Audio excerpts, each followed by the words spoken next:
நேர்களே, நாடு ஒரு மிகப்பெரிய இழப்பை சந்தித்திருக்கிறது. முன்னாள் பிரதமர் மன்மோகன் சிங் இந்த பூவுலகை விட்டு மறைந்திருக்கிறார். நவீன இந்தியாவின் பொருளாதார சிற்பி என்று வர்ணிக்கப்படுபவர் டாக்டர் மன்மோகன் சிங். இவருடைய அருமை பெருமை பற்றி நம்ம நிறைய பேசலாம். ஆனால் 90களுக்கு பின்னாடி பிறந்தவங்களுக்கு இவருடைய ரூபம் பார்த்தீங்கன்னா ஒரு பிரதமராக மட்டும்தான் தெரியும்.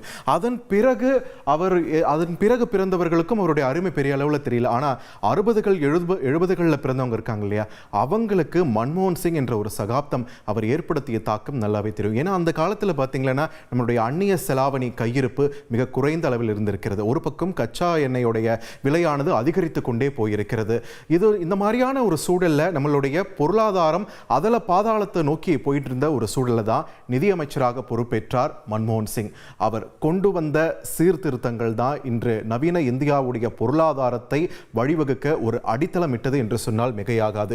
24 ஜூலை 1991 ஒரு மிகப்பெரிய சரித்திரத்தை படைத்தார் மன்மோகன் சிங்.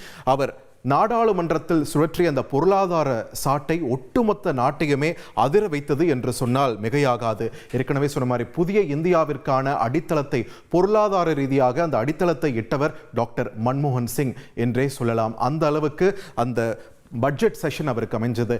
நிதி அமைச்சராக 3 மாதம் ஒரு பட்ஜெட்டை தாக்கல் செய்வதற்கு எடுத்துப்பாங்க. ஆனால் ஒரே மாதத்தில் அந்த பட்ஜெட்டை தயார் செஞ்சு தாக்கல் செஞ்சு அதனுடைய தாக்கம் இன்றளவும் நம்மால் பேச முடிகிறது என்றால் அதற்கு பின்னாடி மன்மோகன் சிங் போட்ட உழைப்பு தான் அதற்கு காரணம். ஸோ அப்படி அந்த பொருளாதார ரீதியாக அவர் ஏற்படுத்திய மாற்றம் என்ன, அந்த சீர்திருத்தம் என்னன்னு கேட்டால் 3 விஷயங்கள். LPG ரெஃபார்ம்ஸ்னு சொல்லுவாங்க. Liberalisation, privatisation, globalisation. தாராளமயமாக்கல், தனியார் மயமாக்கல், உலகமயமாக்கல். இந்த 3 விஷயங்களை அடிப்படையாக வச்சு தான் இந்திய பொருளாதாரத்தை வடிவமைத்தார். ஒரு புதிய பாதைக்கு இழுத்துச் சென்றார். அது வரைக்கும் நேருவியன் சோஷியலிசம் அப்படின்ற ஒரு விஷயத்தை நம்ம பின்பற்றிட்டு வந்தோம். அந்த பாதையிலிருந்து விலகி நவீன பொருளாதாரத்திற்கு இழுத்துச் சென்றார் மன்மோகன் சிங். தாராளமயமாக்கலால் என்ன ஆச்சு அப்படின்ட்டு பார்த்தீங்கன்னா, இங்க தொழில் தொடங்கும் பணிகளானது கொஞ்சம் ஈஸியாக்கப்பட்டது. அதுக்கு முன்னாடி வரைக்கும் தொழில் தொடங்குறது என்று ஒரு சாதாரணமாக பண்ணிட முடியாது. அந்த பணிகள் எல்லாம், அந்த நெறிமுறைகள் எல்லாம் ஈஸாக்குனது இந்த தாராளமயமாக்கல் கொள்கையால் தான்.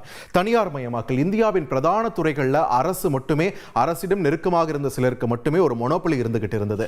அந்த மொனோபொலியை முடிச்சு வச்சது இந்த தனியார் மயமாக்கல். நிறைய தனியார் முதலீடுகளை பல்வேறு பிரதான துறைகளுக்கு கொண்டு வந்து ஒரு சரித்திரத்தை ஏற்படுத்திய ஒரு பொருளாதார கொள்கையை வகுத்தார் டாக்டர் மன்மோகன் சிங். அதன் பிறகு உலகமயமாக்கல் இந்தியாவுடைய சந்தையை உலக நாடுகளுக்கு திறந்துவிட்டதன் காரணமாக இங்க நம்மளுடைய லோக்கல்ல இருக்கக்கூடிய வணிகம் பாதிக்கப்படுமோ என்ற ஒரு அச்சம் இருந்தது.